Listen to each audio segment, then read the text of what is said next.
कि उत्तर प्रदेश में कानून का राज अगर किसी ने स्थापित किया है तो मायावती ने स्थापित किया है, पहली बात।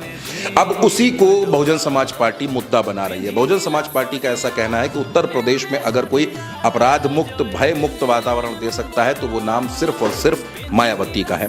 मायावती की पार्टी ने गाना भी लॉन्च किया है कि अपराध मिटाने को बहन जी को आने दो। बहन जी को ये कहा जा रहा है कि अगर मायावती आएंगी तो उत्तर प्रदेश में कानून का राज स्थापित होगा, पहली बात।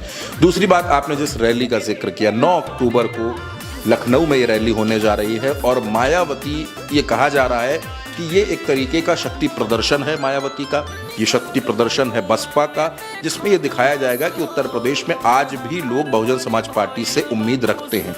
ये इसलिए क्योंकि 2024 के लोकसभा चुनाव को आपने देखा, 0 मायावती सीटें। 2022 का विधानसभा चुनाव, मायावती का 1 विधायक। 2019 में जब सपा बसपा गठबंधन हुआ तो मायावती के 10 सांसद जीते, लेकिन 24 आते आते वो